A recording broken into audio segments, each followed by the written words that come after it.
Don't be afraid, Carlo. Come on, you think I make my sister a widow?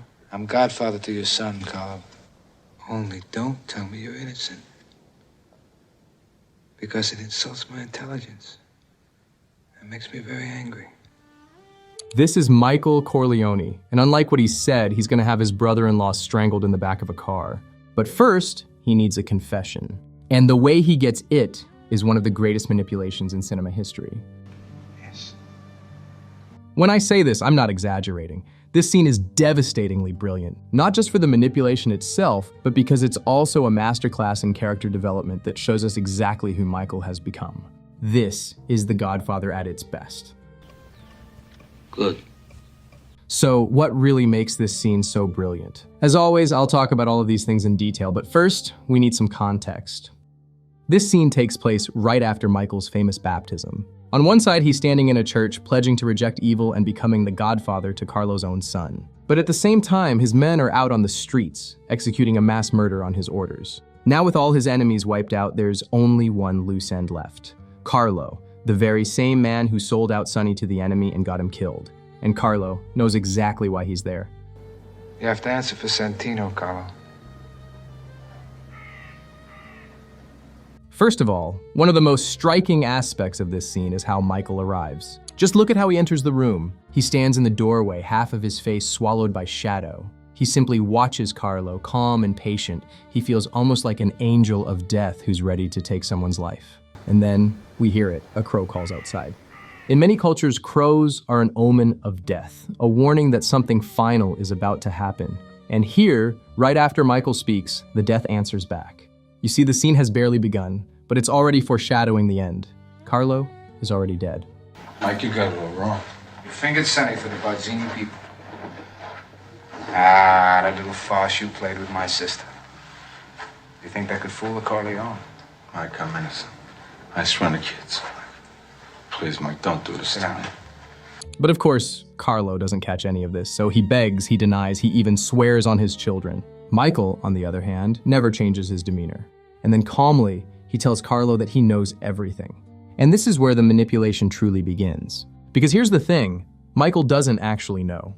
Even in the novel, Tom Hagen wonders why Michael's questioning Carlo at all. Because by that point, everyone believes he's the traitor. But to Michael, belief isn't proof. His father, Vito, had his doubts for years, yes, but he never got the full picture. So this time, Michael does something different. This time, instead of chasing the truth, he actually performs it. And then he makes sure Carlo is completely alone. Barzini's dead. So is Philip Tattaglia. Stracci, Cuneo. Today I settle all family business, so don't tell me you're innocent, Carlo. Admit what you did. Now I've got to pause here for a second because this is actually brilliant. Just take a closer look at what Michael's really doing here. On the surface, he's just telling Carlo that these men are dead, but deep down he's implying that anyone who could have protected Carlo is gone. These were men who terrified the entire city, who ruled America's underworld, but Michael mentions their deaths like he's reading a grocery list. And that casual tone does something far more terrifying than shouting ever could. Because this isn't just about isolating Carlo anymore, it's about forcing him to confront what Michael has become. And the genius of it, Michael never says any of this outright. He lets Carlo do the math himself, because if the conclusion feels like Carlo's own realization, it lands harder than any threat ever could. I mean, just look at Carlo. He starts to cry. You can see the realization spreading across his face, the despair, the fear. This is a psychological isolation at its best. In less than 30 seconds, Michael collapses his entire universe down to a single point. This room, this chair, this man sitting across from him. But Michael isn't done yet. And this is where we see exactly who he has become. Get him a drink. Don't be afraid, Carlo. Come on, you think I make my sister a widow? I'm godfather to your son, Carlo.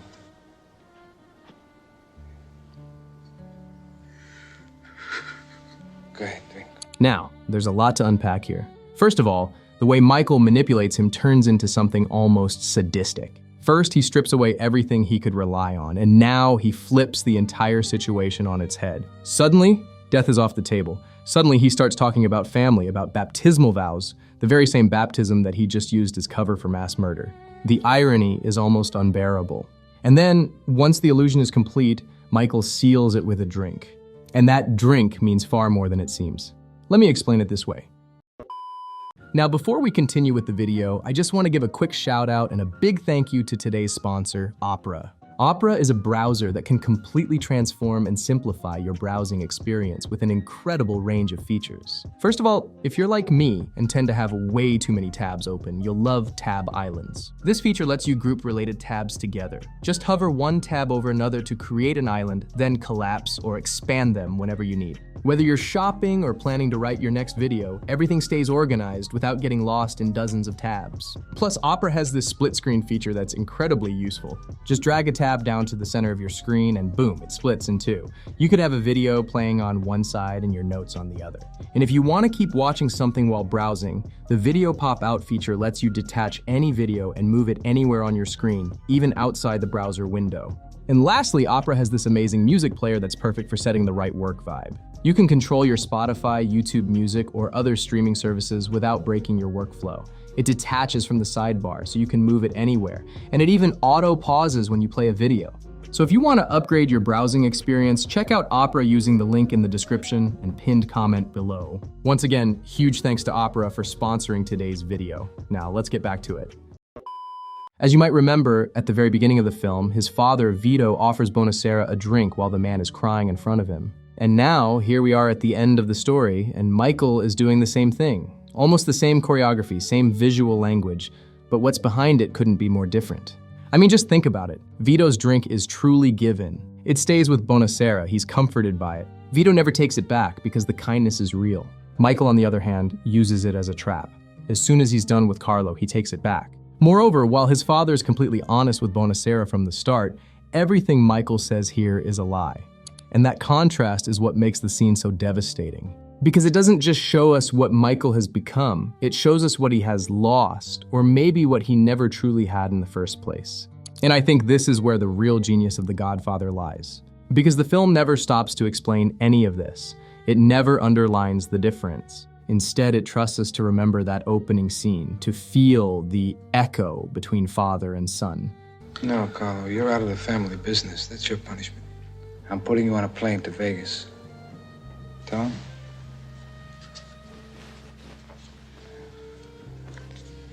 Only don't tell me you're innocent. Because it insults my intelligence. It makes me very angry. I mean, what a line. If you really think about it, this is the only hint of emotion Michael gives us in the entire scene. But notice how controlled it is. He just names the anger, and that's exactly what makes him so terrifying. Because the anger you can see is anger you can measure, and Michael gives you nothing to read. His face is calm, his voice is even.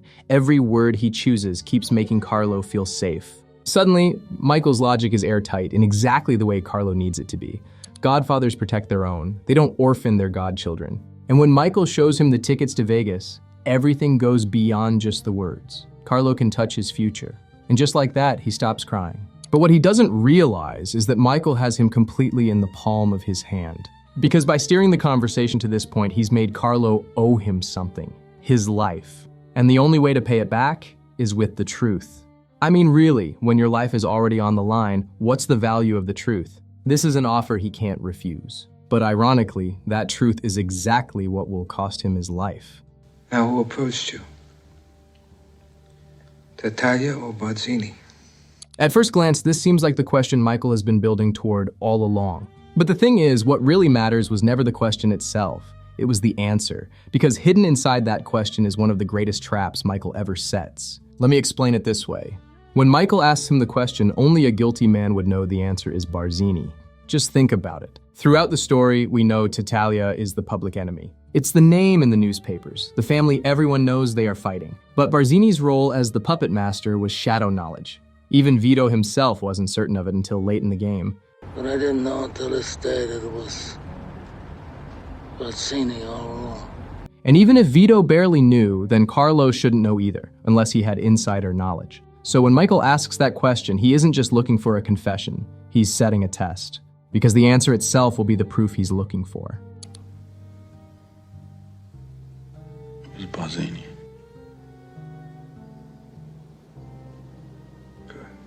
Just look at Michael's face. He pauses, he goes still. For 3, maybe 4 seconds, he just stops. The trap has worked. But make no mistake, in that moment, Michael isn't savoring it. He's accepting the weight of what comes next. His father's suspicion was right, and now Michael has to act on it. There's a car waiting for you outside. Take you to the airport. I'll call your wife. Tell her what flight you're on. I mean, did you hear that? He's no longer saying my sister. That change matters because throughout the scene, Michael has been very careful with his language. He leans on family. He lets Carlo believe in the idea that he could never hurt someone who's truly his own. But once Carlo condemns himself, the language changes, the family bond disappears. It's subtle, but it says a lot because we all know that this isn't the last time Michael will do this.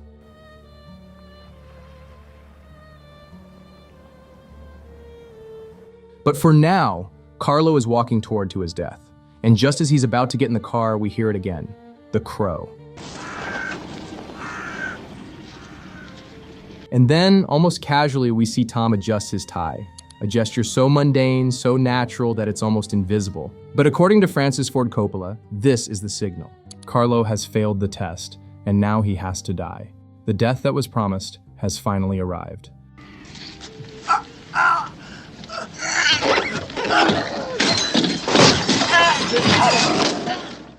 I mean, this is such a grim ending, but in the middle of all this violence, the garrote isn't the detail that haunts me. It's the man who's holding it, Clemenza. In the books, we learned that Clemenza was Sonny's godfather, and now he's in the back of a car, strangling the man who got his godson killed. And notice how different Carlo's death is from the others. All those other enemies were killed at a distance, but for Carlo, Michael chooses Clemenza, and Clemenza chooses the garrote, something close, something personal. The man taking Carlo's life is the same man who held Sonny at the baptismal font. The debt is paid by the proper hands. At the end of the scene, we see Michael walks away. Behind him, Carlo is dying in that car, choking, kicking, gasping for air. But Michael never looks back. There's not a single emotion on his face, as if nothing happened at all. And I think that's the most chilling part of this entire scene. The trap closed, the confession came, and the debt was paid by the proper hands. And somewhere between that baptism and this walk, the man who once hesitated, who once believed he could stay out of it, is gone.